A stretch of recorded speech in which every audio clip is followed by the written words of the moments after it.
Welcome back to the Unanimous Decision Podcast. I am your host, DPalm. Follow me on Instagram, Blue Sky, everywhere you can at DPalm66. Follow the show at UDPod, and make sure you follow the show on YouTube. That's right, YouTube, dragging this podcast into 2015, one episode at a time. You can find us at YouTube /at UDPod66. You found us, don't you lose us. Subscribe on iTunes, subscribe on Spotify. Again, subscribe on that there YouTube. Make sure you don't miss an episode.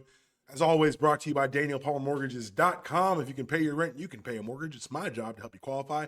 Make sure you check out my other podcasting venture, Life, Love, and Real Estate. New episode going up early next week, talking about the importance of the end of this year, preparation for next year, and how to get into your new home. But you're not here to talk about that. You're here to talk to me today, and of course, our co-host every Friday. What up, Felder? What's going on, big dog? How you doing? Man, I'm good, man. The kid got me a little sick, but beyond that, I am doing just fine. Excited for the greatest time of year. How are you doing? Greatest time of year is 100% correct. Correct. It's Thanksgiving season. Yep. Thanksgiving season. Believe I don't know that. if I assume you saw my reel where if you're setting up for Christmas on November, the first week of November, that lets me know that your Thanksgiving is ass. Real weak. Your shit is weak. It's weak. You can't cook. Your family can't cook. And honestly, and I say this every year, but Thanksgiving is the holiday that Christmas wishes it was. You know what I don't have to do to get people to come to my house? I don't have to buy them shit. That's a good point. I cook and it's good. And they're like, this is the best part. They don't buy me nothing. They might bring a bottle of wine, tops. Dirty birds that know you. Right. Like, that's it. Wild turkey. Let's go. Dirty bird. 101. Don't bring the 81. Don't bring me that. I don't want it. Why are you bringing the stepdaughter? Yeah, like, don't bring the step brother. Bring the real brother. But all I'm saying is I will say this, celebrate to my mother. My mother did a really good job when I was a kid. My mother did a really good job over the course of time and still is doing a great job. But my mom was like, we will not have Christmas up until your birthday or Thanksgiving, whichever comes last. I was born on November 25th. So sometimes my birthday's on the Saturday. Guess what? We don't do, no. But Thanksgiving is giving. It's, in the words of the kids, it's serving. Nice. 6, 7. Less nice. It's still nice. Still nice. I have a question for you. Yes, sir. You're a dad. I'm a dad. You're a rat. We're both rad dads. Yeah. But you were a radder dad before I was a rad dad. So I got a question for you as a fellow. I just got more time in the more skin in the game. More veteran rad. So it's easy to get a kid excited for Halloween. Like Halloween, you got the decorations everywhere. The whole world's in it on it. Like you get to wear costumes. Matthew, he wakes up every day like, Halloween? Like, not anymore, buddy. He's eating this shit up. How do I inspire that same level of anticipation and excitement for Thanksgiving? Because a lot of it, like you said, society tries to push us on to Christmas. And I'm trying to get him in this Thanksgiving pocket because I know come last Thursday of this month, my son's going to be eating real good and be real happy. How do I impress on a 2-year-old that the anticipation is the fun? Get him involved. Ooh, like, nice. That was our plan this year. This is the first year he's going to help with the cooking. All right. Yeah, get him involved. And I think there are a couple things. I was in Atlanta this past weekend, and I wrote down. Oh, it was, dude, you know, when you're hanging out with like 20, 40-year-olds that are smoking Parliament lights, like, ooh, you feel like, oh, this is how we used to be for real. It's a P-Funk. It's a P-Funk weekend. P-Funk weekend. It was good, man. And we watched, and then we watched the World Series. I'm going to send you a picture because I had a roommate, apparently, which I didn't know because the lady who booked my hotel, every time I said we to her multiple times, we will be there at this time. We will be there, which in my mind, we means more than one, right? Yeah. She booked just a king bed. And I was like, this is not helping me. And so I'm gonna send you a picture. You don't need to post this picture. I'm I'm gonna not gonna send it post to it. you. I'm gonna send it to you because this was wild. This was I was I always like, yeah, we'll hang out when you get here. I'm so glad you didn't call me last weekend. I was so tired. well, I never rode in a Tesla before. We had to stop and Who is charge. this? This is my new friend. My name's Jeff. Yeah. I get to know each other real well. Yeah, we rode 4 hours more than 4 hours to Atlanta together, and he has a Tesla. He has a Tesla, and we had to stop and charge it. Stop. Really? Yes, dude. You don't get 4 hours on a charge? You don't fully charge? I don't know how they work. I just said I Okay. don't know how they All work. right. I'm just asking questions. And then in the morning on Sunday, in my head, I'm like, I just want to be at my house. Hit the road, get out of here, get gone. 90 minutes. Yeah, dog. See, and this is that bullshit. Because I'm literally gas station, 5 minutes. I'm literally on the fence about like next car I get be one of those like F-150 Lightnings. Like I kind of like those trucks, but if it's a 90-minute like and I can't do it wherever I want to, like that's a huge.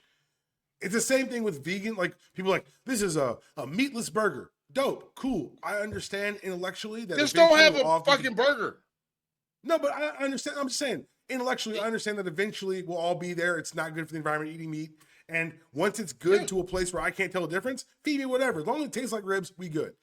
It's this shit here. The transitionary point, 90 minutes, and I'm ready to go? Nah, dog. I'm walking. I'll see you on the road. Bro, I'm going to be honest with you right now. I finished watching the World Series. Okay. That ended shout out Steven Nelson. Steven Nelson, of course. So happy.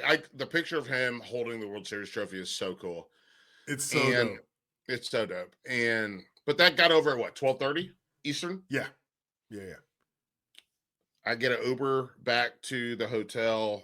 My man that you already saw, he lost his key, so he's just sitting outside in the hallway. And I get him in the room. That's how he ended up like that. And then I went downstairs and I was like, do y'all have a rental car service? And they were like, what? And I was like, do you have like a rental car? Like, can I rent a car like from somewhere close to here? Because I was going to drive home. Yeah.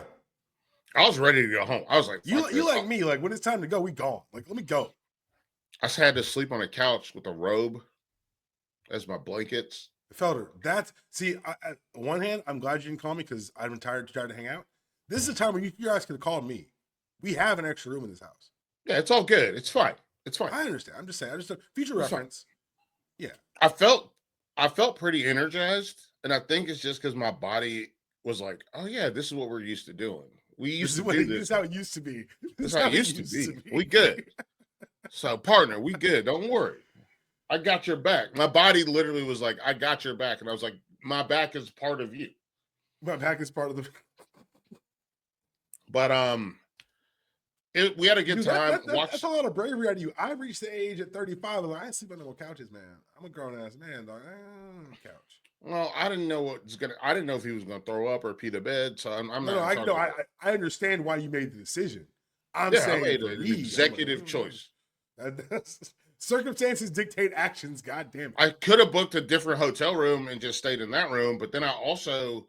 So, anyways, we wake up the next day. I got a spare car. We wake up the next day because I'm sleeping in until 7. I have an alarm that's set for 7:42. Right on. And then another one that's set for 8:33. I was like, once we get through those, I'm ready to leave. Time to go. Brush my teeth. I said, you know what? I'm not taking a shower. But at 7:10, he was in the shower. And I was like, which is reasonable time. If you want to be on a timeline, it's a reasonable time. Well, you know what's not reasonable? 90 minutes to charge. Yeah. Why don't the hotel have a charge? See now? No, they don't have it. We stayed at the Kimpton. Why even stay there? If you know you're driving a Tesla. I don't ask me. I'm not in charge of that. You're right. So we go to Atlantic Station. Okay. They got charging stations. We get charged. He's also hungry. This is the person that eats in the morning. Michael Felder, what do? I don't eat in the morning. I got some writing done. Click, click, click, clack, click, click, click, clack. Mad typos, but it's fine. Yeah. Got it done. And then we have to walk. He thought he was going to this breakfast burrito spot. No business is open except Publix. So we go to this bimp ass Publix. And they have no bread. So we go to like the deli station, right? Yeah. To get in my mind, because at Harris Teeter you can get like a breakfast sandwich. Yeah. Publix. You No, and I was like, but you could get like a Tender's sub, right? Tender sandwich, tender sub. Yeah. The lady goes, "We don't have no bread," and you know that voice. She been through it. She's had this conversation. We don't have no bread. And I was like, and I look to the left and I see bread with the Publix label on it. I was like, could we just not do like a brioche, grab this brioche, buy the whole thing, but you put that bread put the tenders on that bread to make it a sandwich? Or the hoagie roll or any of the stuff that's right here that y'all have? Yep. Can we put it on there so that my mans can be okay to drive me home? She's like, we don't have no bread. And I was like, God damn, this is fucking Atlanta, ass baby. Ass backwards. It's a fictional ass place. Atlanta's a fictional place. Tell everybody, no, believes me. Bro, I was like, the bread is right there. I can see it. This is perfect because I can see all this unfurling like 8:30 in the morning. Like we're literally like it's 9:30, and we're in I can see rye, pumpernickel, I see brioche, I see buns, I see hoagie rolls, I see all this. It's right here. So you want me to assemble this by myself out here? Yes. Why can't I just give it to you? I'm gonna take the code up to the register. I don't think you heard her, Felder. They ain't got no bread. The bread is here. Felder, they ain't got no bread. They ain't got no bread. That's wild. Wild. And then so we do that. Then we get on the road. We don't leave, and my wife's losing her mind. It's also, by the way, it's daylight saving time. Yes. Also ruined my week, for the record. Just ruined. Oh, it made my week. Ruined. I look up at like 7:30. I'm like, why does it feel like it's 4 a.m? Why am I so tired? No, because I thought I looked at, I didn't change my watch over until we were on the road. So I was like, we're not going to get home until 5 o'clock. My girls are going to be super upset. This is not going to go well. And I was like, oh, hang on. We're going to get home around 4. This is way better. I can make dinner and we'll be good. Yep. Then, you know what we had to do? What'd you have to do? Charge again. Fuck you. You can't get 90 minutes. I can't get 4 hours. Bro, I'm just telling you the story. I believe you. I'm just to get mad at me. Technology. Whoever's running the electronic technology, it needs to get better than this where I buy one of y'all's cars. This is unacceptable. Bro. And he was like, I'm never going to buy a gas car ever again. Bitch, I would leave the Tesla at the charging station and get an Uber. The fuck's this man doing? Well, it's just what I think for him. He's like, I don't usually drive this far. Ah, okay. And he charges his car overnight at his house. So probably like in-town driving is probably ideal for him, but like yes, you leaving Charlotte, he probably, hey buddy, buy a second fucking car that has gas. So it is what it is. Nice guy. We had a lot of big talks about like being fathers and talking about our wives and all this stuff. It was nice. The charging part for me, I just was not prepared for mentally because it's not a thing that I've ever experienced. Like I've never. I get my baby. I think she's downstairs. It's fine. My wife hasn't touched a gas pump in 6 years. Are you the super duper extra husband who fills up the gas tank on Sundays? Every single Sunday. Don't say it in the microphone. Susan, don't. Every Sunday I fill Don't up the listen to this part, gas, Susan. which is Skip that why part. I also I thought I was going to have time to do that coming home if we left at 9. You know that if you live at 9:30 from Atlanta to get to Charlotte, that's 4 hours. 4 hours is what? That's 10:30, 11:30, 12:30, 1:30. I get home, I unpack. Are you an instant unpacker? Because that's what I am. I am. Right. So I would still have time to go get gas and Dog, come you're on the back couch by by 2:15. You're on the couch by 2:15, 2:30. Exactly. Bingo. And that's me driving back to South Carolina to get gas, because that's where I get my gas from, because your boy don't play with those Harris Teeter fuel points. But yeah, so the weekend was good. It was really nice. I got to see my buddy Lauren, who played volleyball at UNC. It's very cool to see like a 6'2" lady with 2 kids running around, like chasing the kids, and like someone that you've known since you were. I mean, I met her when I was 19 years old. Yeah.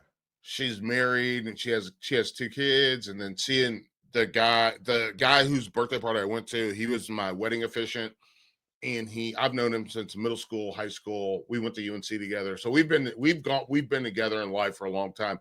He comes to my house every Friday after Thanksgiving to do hot turkey sandwiches. His wife, no new friends weekend. Yeah, no new friends. Right. Except for the one guy that I wrote down. Unless by that you mean everyone's vetted, everyone's at least you may not have met this person before, but this person is good with people you're good with. Yeah. If we coup de la. All right, what do we got? We got Palmer's free space. That was Felder free space. My free space, I didn't have one this week, Felder. I was ready to come here and talk about sports. But god damn it, if ESPN didn't push my ass and talk about this today. Did you see what happened this morning? No, what? ESPN shuttered ESPN Bet. They did? They terminated their existing partnership with Penn Financial, which for the record, anytime you hear Penn Financial, that's a fucking horse racing outfit that got a bunch of money and then spread it around the world. They became ESPN's official gambling partner. I think it was 2.5 years ago. There was an out in the contract that you could get out with I'm no seeing repercussions it now. in 3 years. They got out 6 months, or I think it was 8 months early, and immediately, Felder. Sides with DraftKings. DraftKings. These motherfuckers ain't learned shit. Oh my god. I hate this. Can I just be you are good. Like, and you and I have talked about this before on and off air. Yes. I hate it. It's the worst. I do work for BetMGM, but they don't pay me money. It's just like a volunteer thing that I do. But I hate it.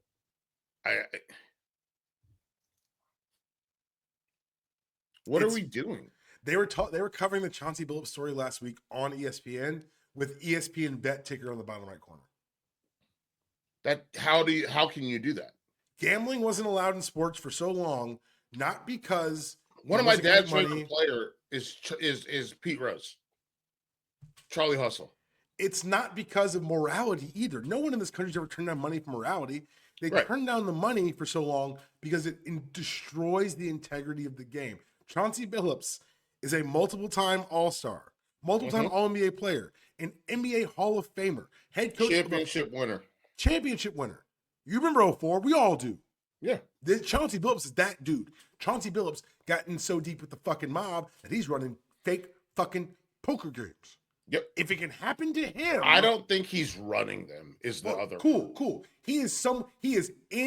They've got him. He gets people to come to He's those in games. Deep enough to know what's going on. Yes, agree. And to have the contacts in his eyeballs so he can see the marked cards.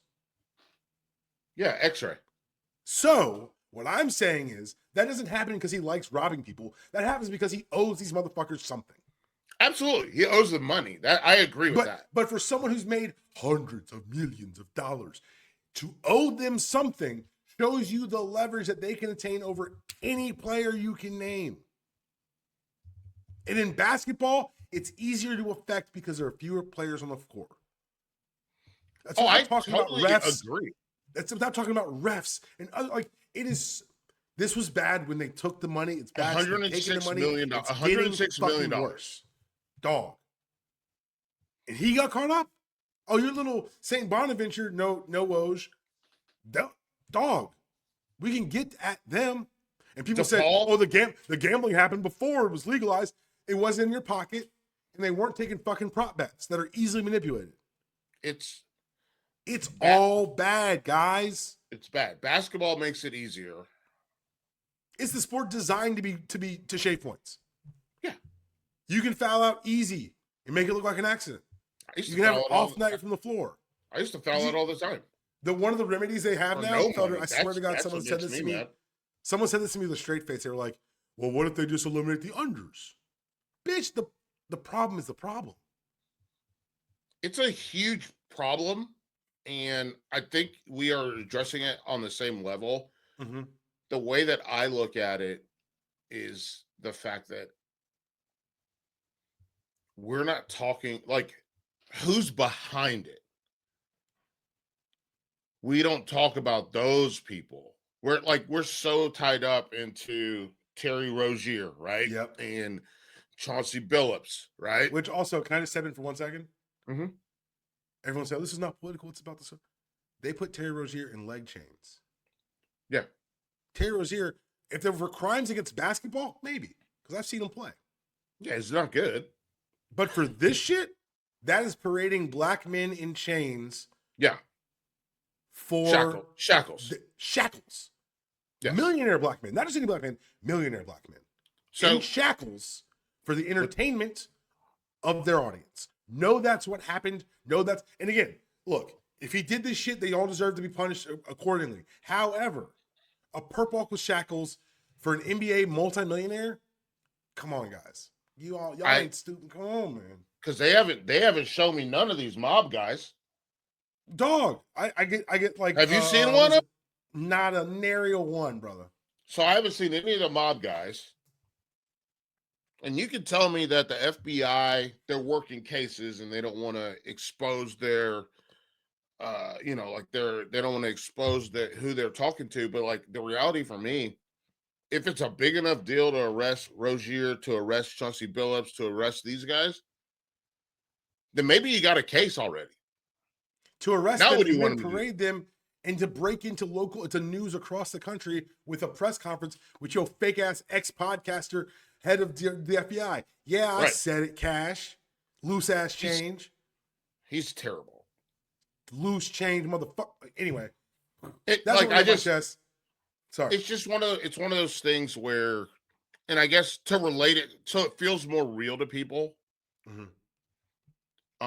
I've been thinking about this a lot. And what it is you're attacking the symptom, not the disease. And denying that the disease exists. Right. And then you find a new disease. So you go from this one, ESPN bet, to DraftKings, right? Or maybe you go to BetMGM or whatever it is, but you're looking at the symptom, not the disease. And to relate it to something that I think is really critical, we have this, what is it called? The opioid crisis, correct? Yes. Okay. So we see people overdose on opioids, and that's a problem. It is a problem. I'm not denying it. Huge problem. But instead of looking at doctors over prescribing people, you just are arresting all the people who are addicted to this drug. The victims, if you will. The gambling is the drug. Yeah. The needing to 100%. Catch up against the mob is the drug. So instead of attacking the mob, instead of attacking the actual producer or subscriber of opiates, you're just, all you're doing is rounding up. It's like a zombie game, right? Like zombies. The guy that got bit by the zombie, he's a zombie. He's gonna be a zombie. What if we just stop the zombie situation? Like, what if we just stop the zombies? Felder, the zombies are very good for the bottom line, brother. We're not going to be stopping any zombies here. But you it's made a very great point because frustrating. it's the one addiction in this world where the That's dragon you're legalized. chasing might. Oh, there's lots of legal addictions, alcohol, but Yeah, it's the only one that the next hit might make you rich. Go talk to a heroin addict. They have no Yeah. compunctions that the next hit might kill them. They know that. They're aware of the risks. Right. But every gambler you know is just one hit away. All I need is this. All I need is a little money and hope and time. And Speaking of money, hope, and time. Well, I really am like, I feel very like passionate about this. I'm sorry. I didn't mean, I know you had a really good segue and I'm sorry. I was really but excited. I'm very like, why are we not seeing the guys behind the guy? You know why? I don't understand. No, I don't know why. Like, if the goal is, and in this current administration, the goal is law and order. Do you believe them? No, fuck no. Okay, then. So then you know why. Yeah. Okay. They just want to get these black guys in jail, and that's it. Locking it up. They're not stop gambling. No. Not change the framework for Felder, gambling. not stop gambling. Actively have a disinformation campaign about why this is good for the sport. About every talking head. Dog, Nick Wright, who I think is, very smart and versed, but also takes a lot of gambling money, was like, this is actually a sign of health for the gambling industry and sports in this country. Bitch, what? No. This isn't the story. The next story is not even the story. This story is so much bigger than a rigged poker game or shaving points for Terry Rozier taking fucking knees. Like, this is so fucking bad, and they refuse to accept it and address it, which is why this is how bubbles burst. Any market that's based on speculation is designed to fail. The bubble's going to get bigger. No, it's not. That's the thing. Is that so? You'll notice this too. They've reached about everyone they're going to reach. They're not really printing new gamblers. If you're not in, like, I don't have it on my phone. I won't have it on my phone. They're not going to get me. If they can get you, they've got you. Right. But what I'm saying is, you're saying you're not going to reach new ones. I'm saying you will. Because between NIL.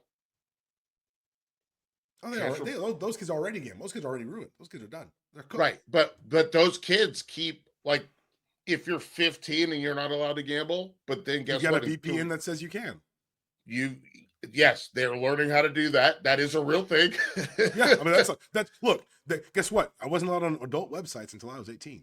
That didn't work. It also was one of those. But also, what we're seeing happen is a kid that goes around the way from me, Country Day. Mm-hmm. That kid, they don't get into UNC. That's fine. Okay. They end up going to Auburn. Okay. Now I'm betting on this stuff. Yeah. And so there's new people in the marketplace, and they're in different places. A kid from Chicago, right, doesn't get into whatever, ends up at DePaul. Indiana, or Illinois, or whatever. Yeah. Now they're no. I'm gonna be honest. If you're gonna gamble, bet on like off the mark, like off the path teams. Like, that's just for the record. But like, if you're gonna gamble, kid, holler at your boy and gamble on WNBA. Yeah, easy money. WNBA. So one of my good friends, a guy I hung out with constantly in college. He was he did DJ night at the bar I worked at.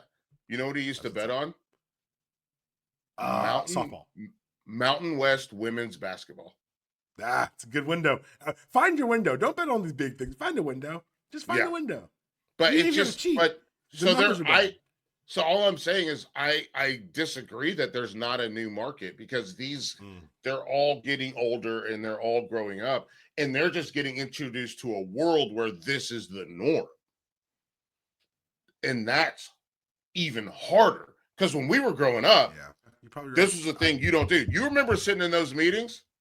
You sat them at Columbia, I sat them at UNC. You don't gamble. You don't do it. We watched Pete Rose be banned from Major League Baseball's Hall of Fame because he gambled. We've talked about Michael Jordan, the way that he was a gambler. Talked about him losing his dad because he's a gambler. And that's the part I'm really scared of.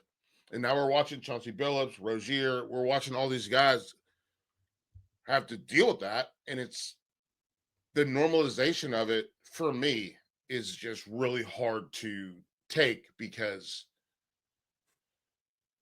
we're not seeing the people that are behind it. We're only seeing the people that they can point fingers at. And in a lot of the cases, they are obviously we know about the ref, Tim Donaghy, but a lot of times it's also these like black guys. Like it's hard. I'm okay. I'm done. No, this is the country's way. We lock up the victims and give tax breaks to the producers. But I would say this: it's talking about a lot of money, a lot of bad decisions. And speaking of money and bad decisions, Hugh Freeze is gone. Yeah. And for those who don't know, first of all, weird. Second of all, they got embarrassed at home. And Sunday, before Hugh's tea time, which I thought was very nice, yeah, they separated with Hugh Freeze. Auburn did. The results of the buyout are not quite out there yet. This is the first time I think Hugh Freeze. I think this is this may be the first time someone mentioned this that Hugh Freeze has ever gotten a buyout because he's always been fired. Why? Why has he always been fired? Cause. Yeah. For cause, because he's a bad person. Cause. So that's why I wanted to ask you. Every sports media person around our age has a Hugh Freeze story. Do you have one that you're comfortable sharing on the podcast? No. Okay, fair enough. I just wanted to ask. I have like secondhand stories, but I also don't feel comfortable sharing those. Yeah, no, exactly. Specifically with like women in media. I have heard those stories as well. They're not my stories to tell, but if you look anywhere on sports media around our age in the last 2 weeks, you'll find women telling the stories. And when you hear, oh, that's all the same story, those are different women telling the same story because he had women telling the same story about the same man. He's the worst kind of bad guy because he's the bad guy who pretends he's pious. He's the bad guy who pretends he's holier than thou. He's the bad guy who says that motherfucker's cheating, and while he's calling escorts from his state-issued phone. Yep. That's not a joke. That's a thing that happened. In case there are people who have no idea what happened at Ole Miss with him. Yeah, I don't understand how people don't know it. But yes. How was that not the first line of his Hugh Freeze, who was famously released from his contract at Ole Miss for texting hookers on his state-issued fucking cell phone? We call them sex workers. That should be the first line of every story about Hugh Freeze. We call them sex workers, just to be fair. Call them sex workers. I apologize. I got caught up in that. But yeah, and then he goes to work at what? At Liberty? How you know just how good he is, baby. Dude, Liberty's supposed to be Jesus Incorporated, right? But we all know the truth about that too. Yeah, I know. They're also bad. It's almost like the more you claim a thing, the less you are that. Huh. And then he gets the Auburn job, and Auburn lives in a very strange world. They have a very specific set. It's like Taken, right? I have a very specific set of skills, except for their skills are bad. And all bad skills. Like they're like, we will not hire Charlie Strong. He has a white wife. That's insane to us. We won't hire Cadillac Williams because he's black. They won't say that, but that's why they didn't hire him. Yeah, of course not. People were like, you think James Franklin will go to Auburn? And go, Auburn wouldn't hire James Franklin if he was the last motherfucker on earth. Yeah, they'll be like, you know what? I guess we're going to have a player coach. Yeah. Elevate. Hey, bring back Bo Nix. Do you want a position? Bo Nix, you ready to retire? Yeah. They Auburn would be like, hey, man, Peyton Thorne, come on, do it. Like, it's like, and I'm not. No, fuck that. I told you it's 2025. I'm stopping baby bottling everybody. There you go. They've got a very racist base. Yeah. And I'm not saying everyone that's an Auburn fan is racist. No. But a lot of the people that are in charge, they absolutely are.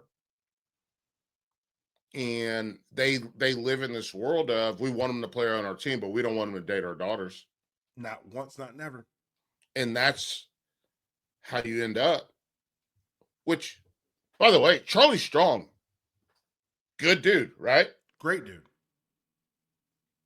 Does have a white wife. You won't hire him because of that. Because it'll turn off people that give you money. The donors. Here, I got one for you. Mm-hmm. I can't tell if I don't know if I'm gonna tell us on the podcast. I am gonna tell us on the podcast. Okay. So there's a guy I played with in high school, Michael Tyler. Mm-hmm. Great kid. Fullback, linebacker. He goes to Mm-hmm. Georgetown, just gets into politics. Great life, great career. During last year's presidential election, he was the head of communications for Kamala Harris's campaign. Michael Tyler's a black man like me. Yeah. And me. I also am a black Felder, man. also a black man. Our high school, not once, mentioned that their alumni was running the campaign of the Democratic presidential nominee. And that's it. Yeah. Because they know where their money comes from. Mm-hmm. And so when people ask me, oh, would you send your kids to Westminster? Yeah, the school is Westminster Schools in Atlanta. Would you send your kid there? Do you ever go back on campus? The answer will invariably and always, forever until the day I am fucking dead, be no. You know why you know why it makes it worse, Felder? His little brother was their D-line coach at the time.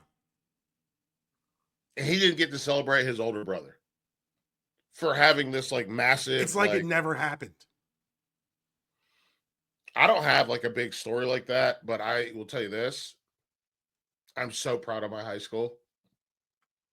East Meck in Charlotte, North Carolina, East Mecklenburg High School, because it's one of the most diverse high schools in Charlotte. They celebrate LGBTQ, like the whole deal. And our basketball teams and our soccer teams are like incredibly diverse. Our women's basketball team, like they're openly like lesbian, like they're fine with like everyone is like, yeah, of course. She dates girls. Yeah, that's what she does. And we have a trans community, and I just really love that about like seeing my high school grow into that has been really cool to watch. And our soccer team has like a humongous Hispanic, like Latino community. And I'm gonna tell you what, they be whooping some ass sometimes. I bet so. Because they don't play white soccer. Play football. They play football.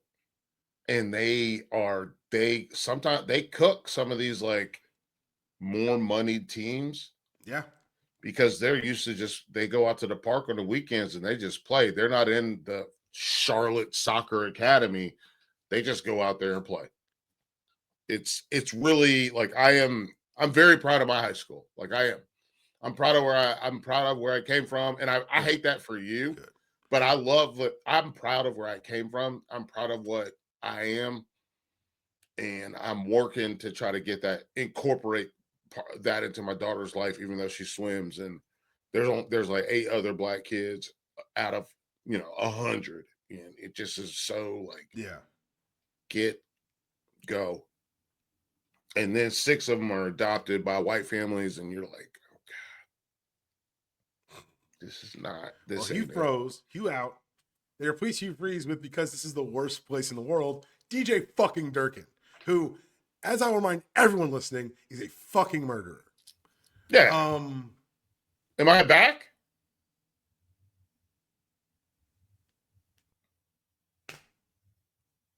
No, DJ I'm not back. What's up? Can you hear me? Yeah, you're good. Okay, good. You told me I froze. Oh no, you're good. I was just saying DJ Durkin's a murderer, and he is a murderer. Coach. He's an interim coach at Auburn. And if they go by type, they're going to hire Art Briles, because why not? I'll just keep getting worse people to take this fucking job. But the job is the job, and the job is open. Matt Rule re-upped with Nebraska, so it looks like he's staying there. Urban Meyer apparently went on a Penn State interview. He's, of course, denying it because Penn State said no to him because they didn't want him to be the face of the franchise for NIL. Felder, the carousel spins once again. Auburn's open now. What's the most attractive job now, particularly given the upheaval at LSU with the governor getting involved? I don't want none of them. You don't think Florida's a decent job? I think Florida is the best job. Okay, that's fair. But I don't want it because Florida, and we've talked about this, Florida is a job. I'm trying to think of a good analogy right here, and I'm working on it right now, and it's bubbling up in my mind, and now I've got it. Florida is a job that literally every game they want you to put the lunch into a bento box, not a brown paper bag. Know what I'm saying? Why don't it feel good? Like it's literally like, I want the carrots here, I want the broccoli here, strawberries. Strawberries can't be mushy though. I need the strawberries here. I need this here. We're gonna do we're gonna do the sandwich. You're gonna slice the sandwich. It's gotta be sliced into triangles. It's gotta be this. Like Florida is that fun and gun. They want that game. They want every game to win every game 50-20. That's what they want. Yeah. And when you don't do that, you put it in a brown paper sack, right? Sack lunch. Let me tell you something. A bologna sandwich with some chips and an apple, hits. It hits. So shut up, because I fed you. And Florida is not accepting of that mentality. Yeah. Urban Meyer gave it to him. Obviously, it started with Steve Spurrier, but they're not a sack lunch school. Outfit. Alabama take that sack lunch and they'll go to work all day. Long as we win, we good.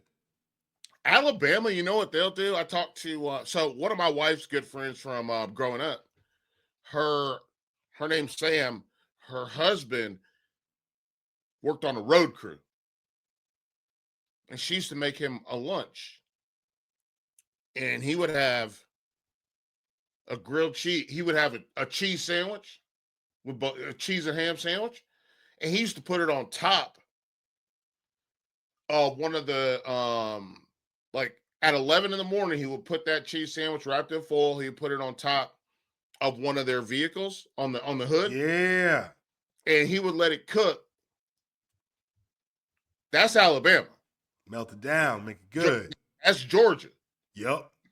Florida is like, hey man, bento box. Where's my lemon wedge? What is happening? Yes, I don't have. I want to squeeze the lime over the top of this. I need the pico. Like, and that's just the difference. And like, I think Lane Kiffin is realizing that too, working in the SEC for so long. Just stay where you are, man. Like, just stay where you are. I think Florida's the best job. I think LSU's probably second best job. I think LSU, though, you have to know who you're going to hire. Yes. Brian Kelly, clearly not it. Y'all coming with me? No.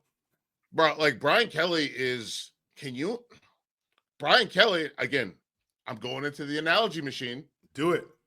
But Brian Kelly is like the hottest girl in your school, in theory. And then you realize she's never going to let you get to first base. I didn't say second base. I didn't say third base. I said first base. Like, Brian Kelly is not going to give you the time of day. He's going to pretend. He's going to act. But he's never going to, it's not going to happen. Yeah. Yeah. So just date Tina. Tina's over here. Guess what Tina wants? Tina wants you. But Brian Kelly, to me, is a complete fake, right? Yes. A phony. Yes. Notre Dame fans they knew. When have you ever seen Notre Dame fans side with LSU fans and go, we tried to tell you guys it's not going to work. You and Lisa was never going to work. It's not going to work out. I'm sorry. We tried to tell you. It's like Chapel Roan, right? Like, you should have called. I asked him about his girlfriend in Boston. Like, literally, like, that's it. But Brian Kelly, I will say this. Shout out to Battleship.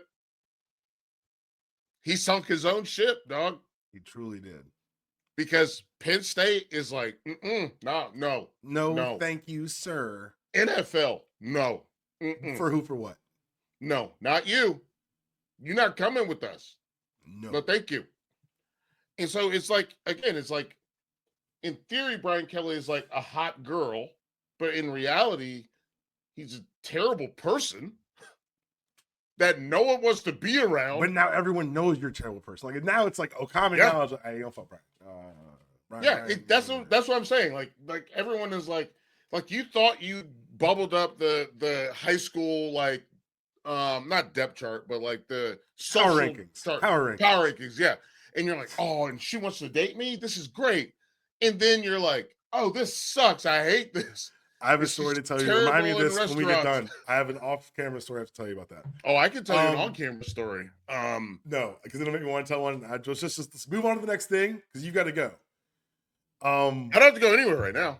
You can do it in a second, but I do want to talk about something else because the first round of playoff rankings came out, and I know, and you know, and everyone listening hopefully knows these don't matter. They don't matter yet. They don't matter till it's set. But I do want to point out one thing to you and ask you two questions actually.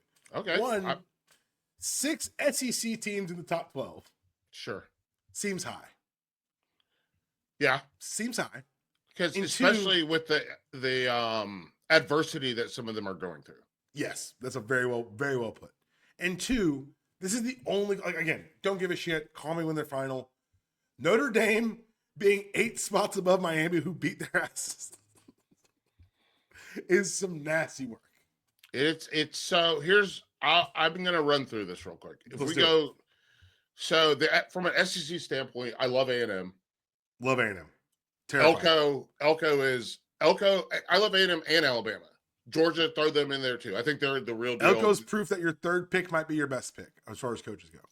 Elko's a guy, like, he's never been like the guy that people are in love with. He's never had resources like this. Right. And now he's got a bunch of dudes that just want to run through a wall, and they will run. Like, realistically, think about Marshawn Lynch, right? When he's like, run through a motherfucker's face. Yeah.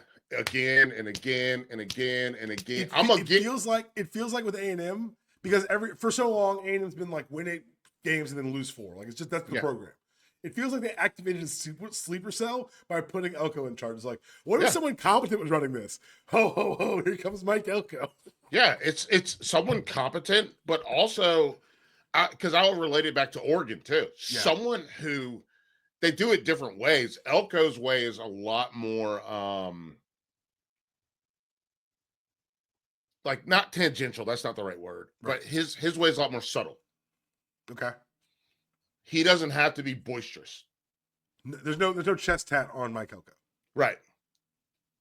Dan Lanning is out in front, which, by the way, if you've got the money and you have an organization, you better have Dan Lanning at your retreat to give your team a speech. Yeah. Because he's going to get them fired up. And they will fuck somebody up for you. Dan Lanning's words. A&M, though, it's just this like subtle. It's like quiet, salt. It's like Salt Bay, like just like. It's an axe murderer. That's what it is. It's a spree killer versus an axe murderer. Yeah, and he's gonna get you ready. I love Alabama. I think DeBoer finally has his feet underneath him. Hate it. Hate that it's working for him. Yeah, I know you hate it, but you have to love it. I respect it. I hate it, but I respect it. Yeah, Georgia. Gunnar Stockton, obviously. Head coach of Auburn, Mike Bobo. Let's go, baby. Yeah, get him out of there. The campaign starts now. Love what Ole Miss is doing. So we're A&M, Alabama, Georgia, Ole Miss. That's 4. Texas is 5. Oklahoma is 6. What's Texas's best win? Is it over Oklahoma, a broken-handed Mateer? Probably a broken-handed Mateer, and he should never have played in that football game. No, he shouldn't have. That tightrope procedure is insane, and I know that it helps you heal better, faster, but he was not healed in that game. No. I'm going to do this. Can I just say a thing? And it will be true as we record this on Thursday. Okay. So, Indiana, if I told you that a team gave up 77% scores in the red zone, what would you say? I'd ask what kind of scores. I'd ask for a further breakdown of the scores. 2 touchdowns. No. Hang on. No. 15% touchdowns, 61% field goals. Bend, don't break defense. Okay. Now, if I told you that in 9 games, that team has allowed 13 red zone trips, what would you say? Just a don't even bend defense. Jesus Christ. Yeah, it's insane, right? It's crazy. When you think 100%, it gets a lot scarier, actually. Like, sure, if you can get there, you can score. Yeah. You can kick a field goal. 2 touchdowns, 8 field goals. But I dare you to get there. But you can't get there. That's insane to me. That's a trip. That's Bro. a wild number. Oregon is also sitting at 13. Ohio State's at 15. Red zone trip. Yeah. That's, come on, dude. That's the conference is getting too big because none of these teams play each other. But that's an insane stat. It's a wild stat, wild statistic. Hang on, let me see something. Red zone conversions. Let me go to attempts. North Texas has been to the red zone 53 times. Indiana's sitting at 13. Jesus. 13. 53 times. Pitt, 53. Now I gotta go look at Indiana. Indiana's been to the red zone 49 times. Hold on. This is nuts. That's crazy to me. Ole Miss, 48. Look, I'm telling you. That's the scary part of this defense is that, like, y'all may not realize it, but it looks like Indiana might be that real truth. They are the truth. I love their defense. Love their defense. Love their defense. Love that their offense. Love their quarterback so good that his little brother gets to play so many times. Bro, did you? But it's also, and like just devil's advocating here. Old Dominion, K-State, Indiana State, Iowa, UCLA, Michigan State, Maryland. Mm-hmm. Not the most high-powered offenses. They beat Oregon. I didn't say Oregon, did I? No. I left Oregon and Illinois off. I left Illinois the off shit out of Penn State. No, they will this weekend. Yeah, I know. That's what I'm saying. They're going to beat the shit out of Penn State. They're going to beat the shit out of Penn State. They're going to beat the shit out of zombie Wisconsin. They're going to beat the shit out of Purdue. All I'm saying is I'm a believer. Yeah, success is a habit, and they've clearly established it. I think that they have, and that's a really good way to put it. Success is a habit. And they also know that no one believes in them. Yes. And they can play that card. Like Kirby plays it, and it was like, come on, dog, you Georgia. But Signetti can at least play that card for at least this last, maybe one more year. But like, no one believes in you, works, still plays in Indiana. They beat a top 10 Illinois team when Illinois is in the top 10. That's a whole other consideration of Illinois is not good. I don't think that's the Big Ten Ponzi scheme. But they won by 53 points. They did. Look, you beat them by 53 points. It wasn't a joke. They beat him so fucking bad. I think Signetti took it like everything personally that day. I love it. I played for so Frank Signetti is his brother. Yeah. Played for him. So there's two more things I want to talk about. All right, what do we got? Before we get out of here. One is, I just saw this morning. Pat Fitzgerald won his settlement against Northwestern. Okay. I just know you hate Northwestern, so I want to bring that up. Yeah, well, fuck them forever. There it is. Absolutely. They can fuck off to hell. Truly, for people that don't know, they wouldn't let Tulane honor the 20-year anniversary of Katrina because they thought their players might be too hot in dark jerseys. Now, that's bullshit. What the fuck are you doing for conditioning in Evanston? You spend all this money on a lakefront stadium, go out, run on the lakefront, get the wind coming off you, and keep going. So you can fuck off to hell. I'm not biting my tongue about this. This is something that more people should know about. And truly, I still have friends in Chicago. Yeah. And they've heard me say it, and they were like, well, why do you hate Northwestern? And I was like, here you go. Let me tell you something, man. When I was, Jesus, I'm 40 now. How long is that? I need to use a calculator. Fuck. 2025 minus 40. That's not even the right way to do math. I love Felder math. That was fantastic. 2025. Katrina was 2005. 2005. So 20 years. I can do that math for you. 20 years. That's the 20 years. 20 years. So I'm a 20-year-old kid. And we donated our money. We donated our meal money. I know. To the Katrina relief aid. My school brought in Tulane students. I wish this wasn't so serious because watching you do the math on 40 minus 20 was very funny. But you're right. Yeah, it's not. I'm not good at it, dude. No, but you're 100% right. That's fucked up. It's terrible. fuck Northwestern. But Pat Fitzgerald, I'm not taking your side, Patrick. But if it looks like you didn't know about the hazing, that's also on you because you're the Vindicated by settlement is what ESPN says. That's fine. You should have. If they're saying that they couldn't find proof that you knew, you knew. You knew. I know how head coaches work. You knew. Yeah.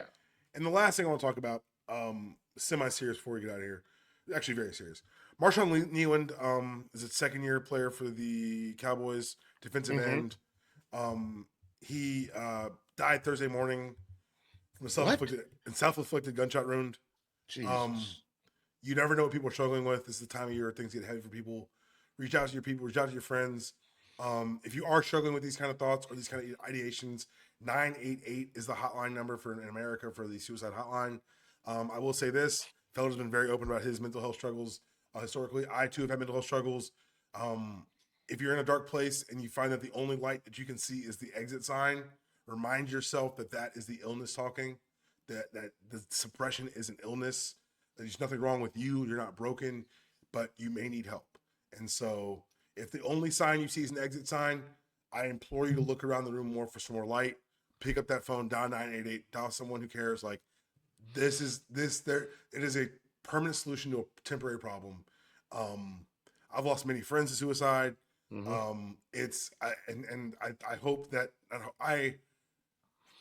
I hope that this news, when it gets more widespread and gets more disseminated, I hope that the NFL, one, doesn't tap it down. And I hope, two, that it has a larger conversation about young people and the effects of not just social media and not just athletics on their mental health, but like just the world we live in these days. All thoughts and prayers to his family and friends, to his teammates. I can't imagine what they're going through. When I was playing at Columbia, I think it was either junior or senior year, we were playing Penn on a Saturday. Their captain had a great game the Saturday before, and on Tuesday before our game, he killed himself. It is real. It is not something that goes away because you don't talk about it. Please, the strength is not handling it alone. The strength is handling it with people. The strength is handling it, period, in a way that is constructive and moves you forward. Yeah. No, I mean, just like my scars have healed from me trying to kill myself. And that's just the actual physical scars. But like there's times I've tried to drink myself to death and taken pills and all that. It's like I'm very open and candid about it because I want people to know that they're not alone in having those feelings. I got into therapy at the end of my freshman year. So talk to somebody. Yeah, therapy doesn't make you weak. I've been in therapy off and on since I was 15, 16. Talk to someone. Talk to someone, get yourself the tools so you can handle these things better. Coping skills are incredibly important. 100% important. Like I have mental health is not your it's not your fault, but it is your responsibility. It is that's a great way to put it. Can we do this? And I'm going to try to lighten it up a little bit, but realistically, like, what are your like top 2, top 3, like go-to coping skills? My one, I love just going outside and going for a walk. Just get some fresh air in you. Hey, I'm on the same page. Your lungs. Touch some grass. Move your body. Moving your body helps so much because there's so much that you feel trapped in your head, and moving your body can just feel like it's just an outlet for that. It's just a way to get that energy out. 2, I'm a writer, so I write a lot of things down, get things out of my head and put them on paper. That helps a lot. Do you throw those away? Or do you keep them? I have thrown them away. Currently, I'm working on like a notebook system. So like a journal style? Yeah, I've started journaling in the last. I think it's a good thing for us to talk about as 2 black men. Yeah. Like I think it's No. This is the journal. It goes everywhere with me. Yeah. And again, it's not. I try to make it a daily practice. It's not a daily practice. I'm not, and I try to be gentle with myself about that because part of my whole thing is expectations versus what occurs. And so for me, I try not to put any constriction on it. I just say when the spirit moves me. Honestly, I'm gonna read the last entry. It's from last night or from Tuesday night, I should say. When all the elections went down. Yeah, it was. If you run the ball, they will fold and you will win. But what if they're passing all over the defense? If you run the ball, they will fold and you will win. What if they load the box? Then we throw the ball over their heads, an opportunity arises because if you run the ball, they will fold and you will win. Or if they adjust the pass, till we run the ball again. Because if you run the ball, they will fold and you will win. Run the goddamn ball all the time and everything. That is in life. That is in politics. That is in dealing with your family. That is dealing with your friends. Do the thing you know to do. Do it well and do it consistently. You will win. Dude, I'm gonna cry.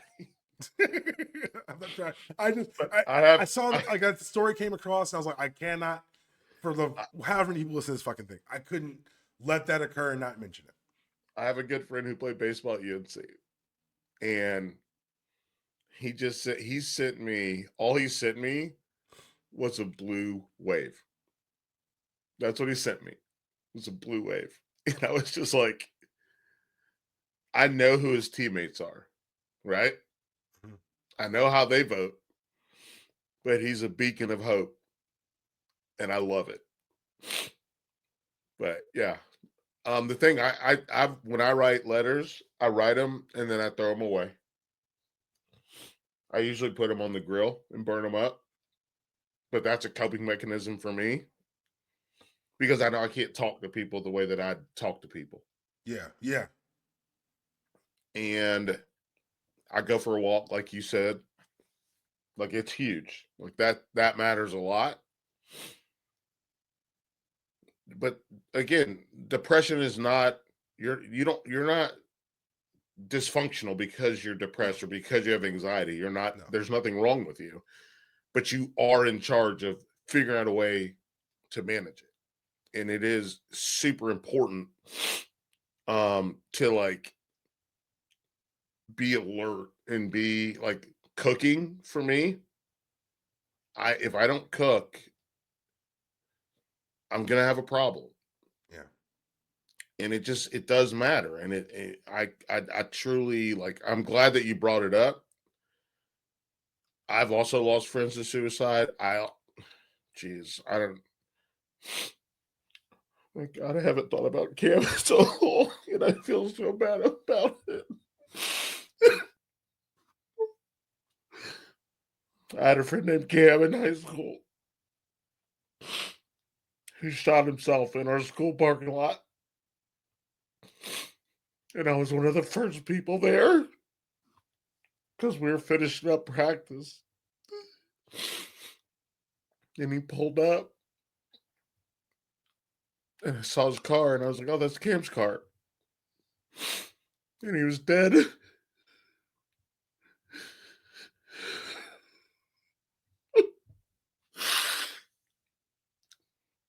I haven't. I've worked real hard to not revisit that day, but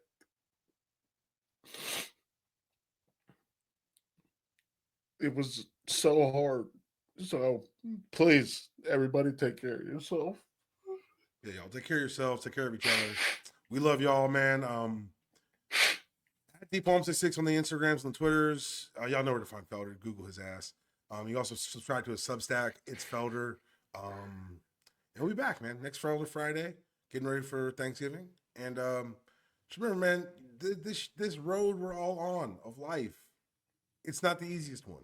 It's not bumpy. But the important thing for all of us to remember is you're not driving the road alone. And you may feel like it's lonely and you may feel like no one can understand, but I assure you, I promise you, I speak to you not what I've heard, I speak to you of what I know. There are people who give a damn. There are people who care. Reach out. The strength is not in being quiet. The strength is in admitting you need help, accepting that help, and implementing that help. I personally struggle with accepting help and implementing help, but even the ability to know myself enough to say that tells me that the work I'm doing is working. We'll see you guys in a week. There is no outro. Peace.